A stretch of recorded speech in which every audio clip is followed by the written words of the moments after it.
Oh, hello! If you're watching this video, you have a Halloween gingerbread house kit from Lily's Gingerbread Lane. And I am here to help you decorate it, because if you have ever made a gingerbread house, it can turn into a complete disaster, and I am trying to help you avoid that.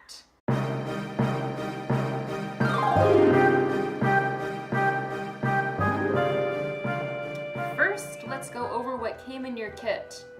I already did the hardest part for you, which is putting the house together.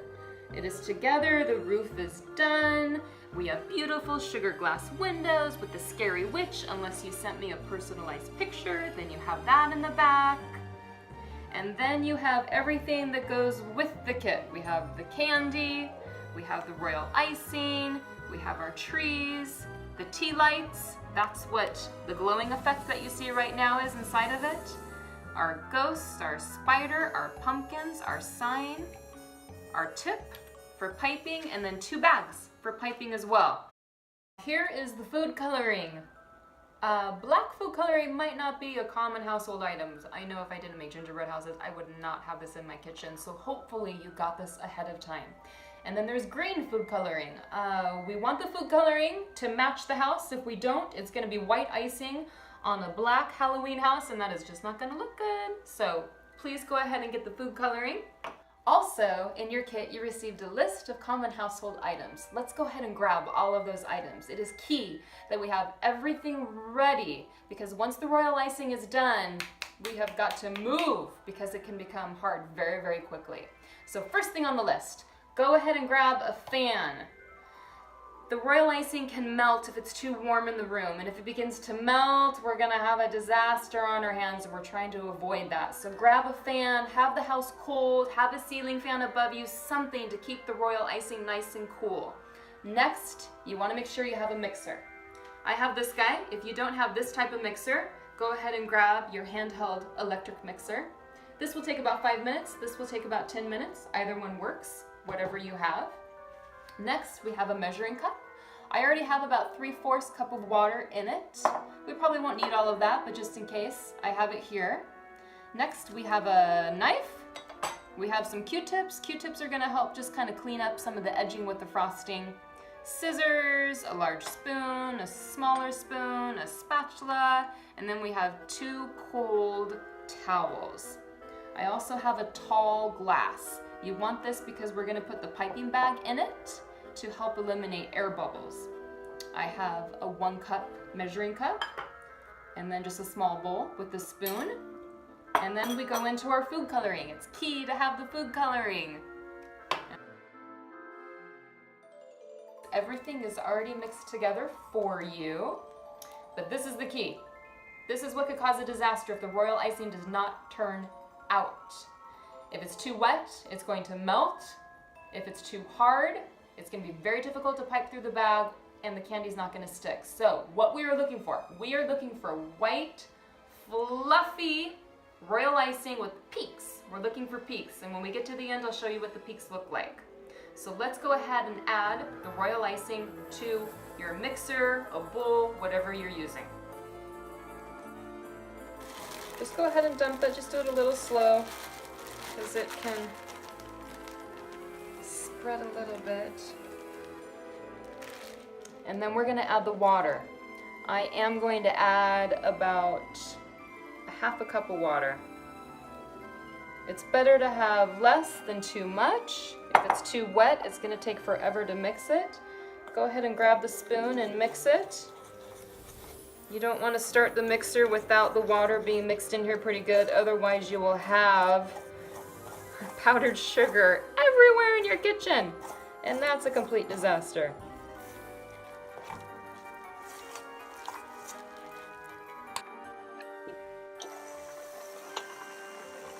And I'm going to add a little more water.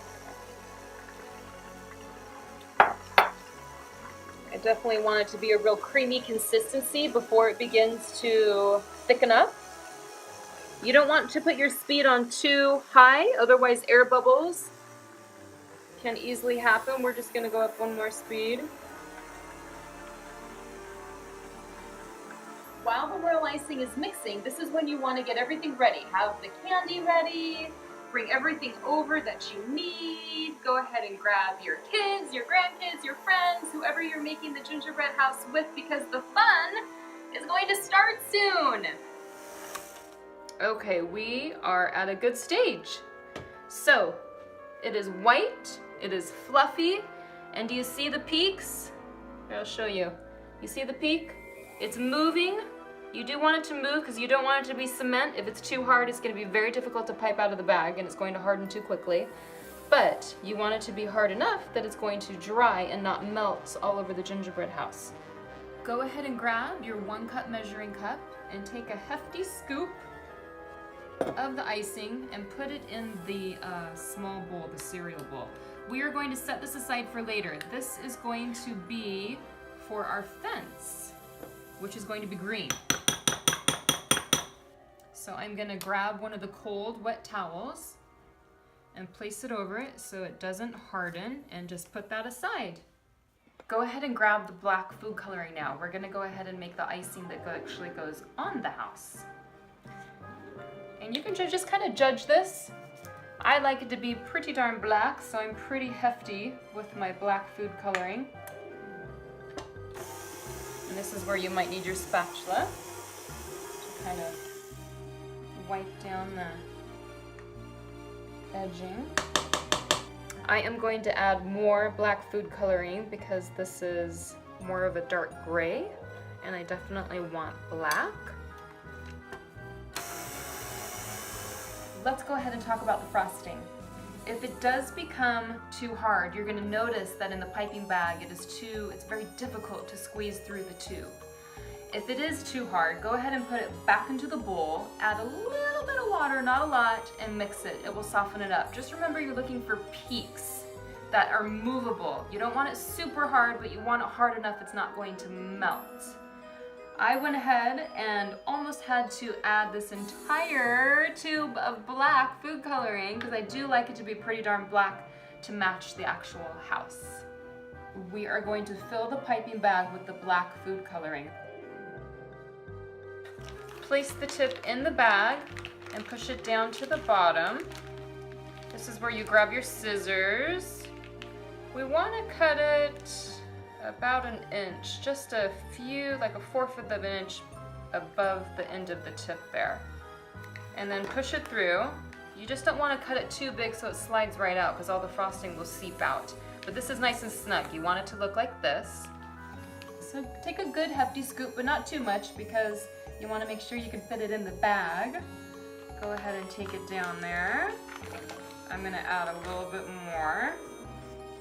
But you don't want to overfill it. If you overfill it, it's going to be hard to squeeze everything out.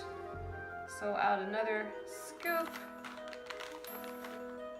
Now this is important. Grab the other cold towel and place it over the black frosting to keep it nice and cool so it doesn't harden. You have your piping bag. And then we need to push all of the frosting to the end. To help alleviate the air bubbles, just kind of slowly push it to the end, not at this end, but in the middle towards the tip, and then work your way back to the thickest part of it. So let's go ahead and practice the piping. We're just going to be doing loops. It's very simple, very basic piping. Just loops that touch each other. You don't want any gap in between. We're going to practice going to the right, and then we'll practice going to the left. So that's one size. We'll also need to do larger sizes. Push out a little bit more frosting, make it a little bit thicker, a little bit wider. Then we'll practice the opposite direction. Go left. Because when we go to the edge of the house, the awning of the house, we're going to be going in the opposite direction on the right side of the house. Are you ready? It is time to start decorating the house. The fun part begins. We're gonna go ahead and start with the sides. We're gonna be covering each corner. So go ahead and grab your piping bag, and we're gonna be doing the loops just on the corner. Pretty good size though. So you can cover the entire corner all the way up to the roof lining.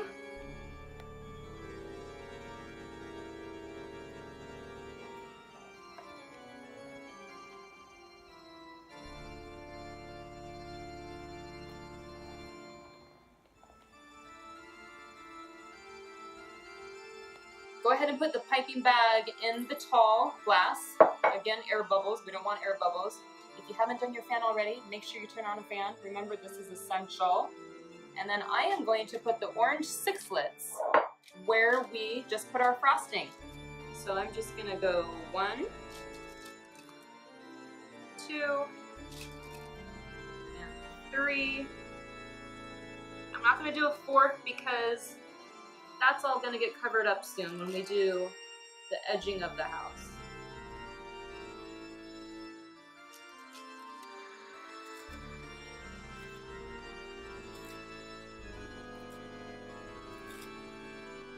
Now we're going to move on to the edging of the house. So we're just going to pipe along where the grass and the house meet.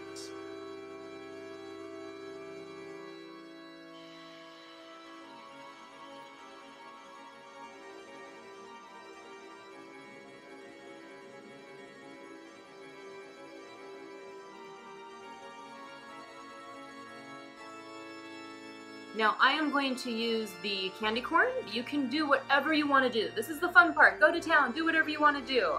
I am going to use the candy corn along the edge and kind of put it in straight.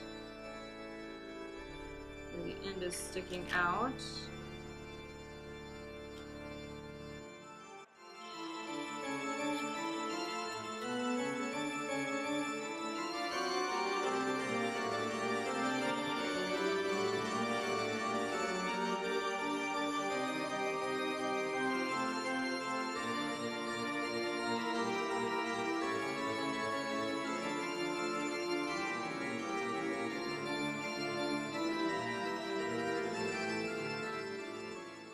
Now we'll go ahead and do the awning of the house.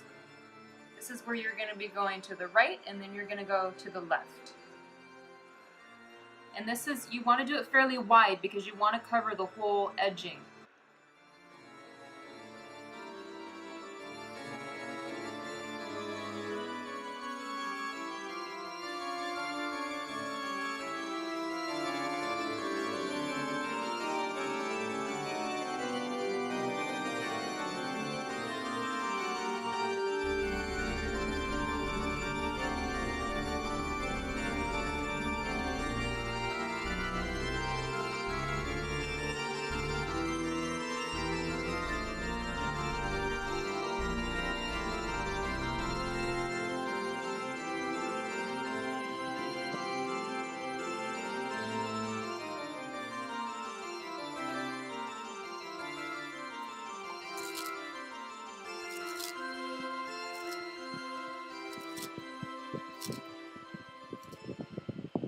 Now we're going to go ahead and do the bottom here. We're not going to add any candy to that. We're just trying to cover up the unevenness of the edging of the house. And this can be a little bit smaller. You don't want to hide the roof because it's so stinky cute.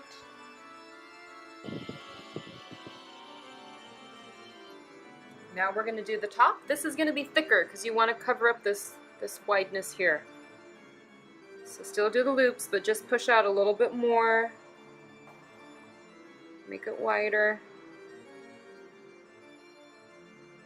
And then I like to do the gumdrops here.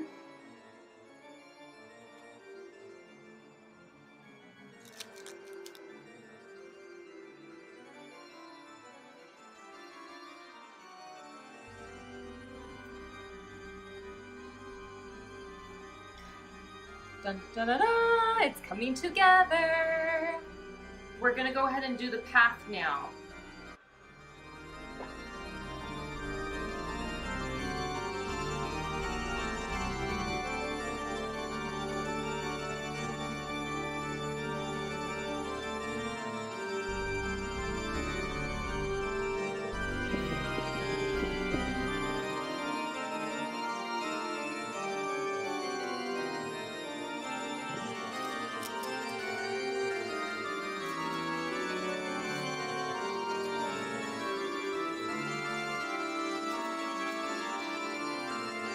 Now we're gonna go ahead and place the door in just to make a space. We're not going to leave it there. You want the door to be removable so you can put your tea light candles in there. But I'm just gonna place it in to make sure it has a nice snug spot. And this is where the Q-tips come in handy. Just kind of place it back in. You want to make it flat. You don't want it to be too tall so the house does fit. Let's just recheck it again. Make it snug. I pushed it all the way down.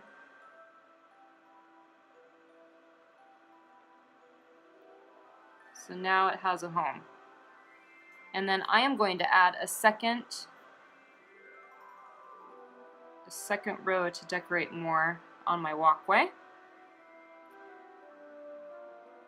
And I'm going to add black jelly beans, which my husband is eating most of the time.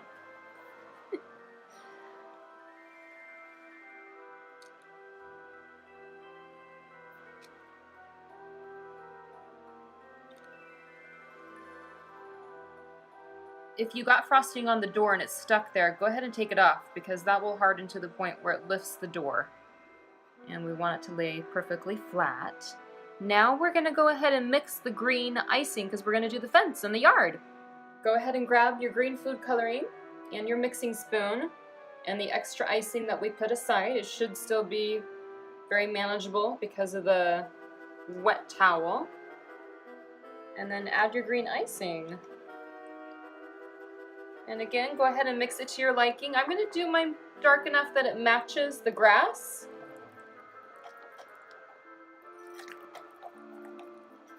So I've mixed the green food coloring. Go ahead and put the towel back on because we need to cut the tip out of the black food coloring, clean it, and then put it in the other piping bag.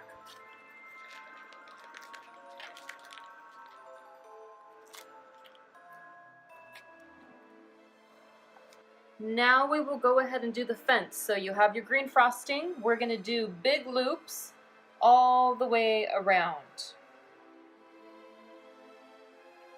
So hopefully you have a Lazy Susan.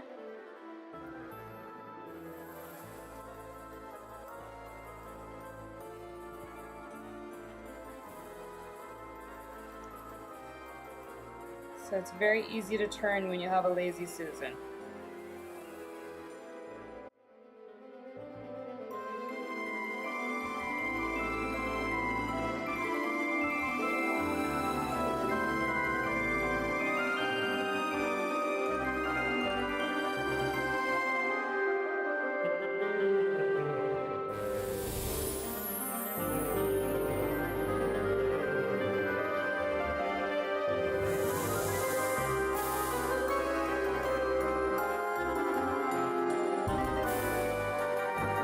Now we are to the trees and all the fondant figures, which is the super fun part. Go ahead and place things before you ice it down to make sure it's in a spot that you like.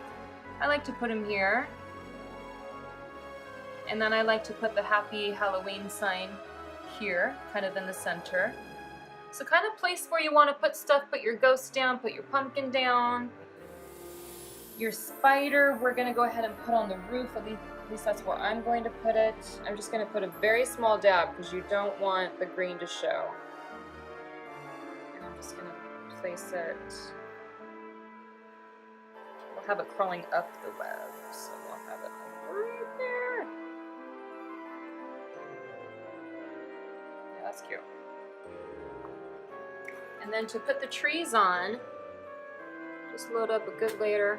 Oops, there's my air bubbles.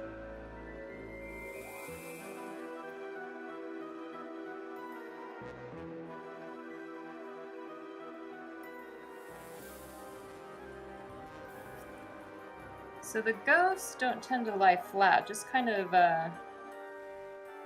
what part of the ghost actually was hitting the ground, just ice. So with the pumpkins, just go ahead and put a little dot. I like to cluster them together. And then just place them down.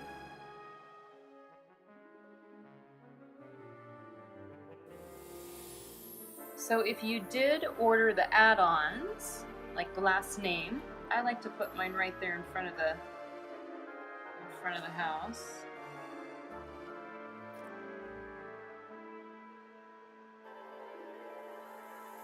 This is a good time to make sure it goes in front of the fan so it doesn't fall over. My fan is over here.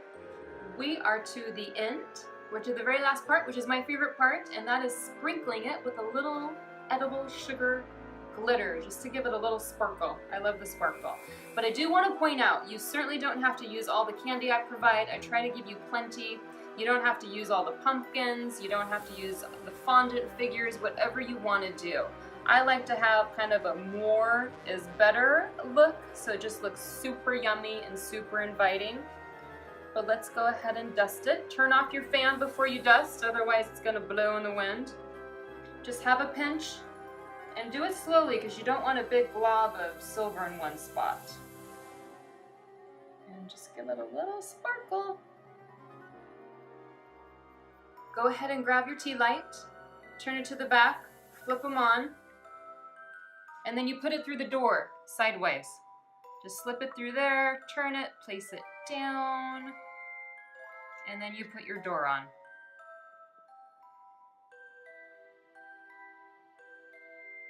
And there we go! A magical Halloween gingerbread house with a scary witch. We love this. We use it as decoration. By the end of the month, I usually have it out for the whole month. By the end of the month, a lot of the candy is gone, but that's the fun in it. Enjoy! I hope you love it!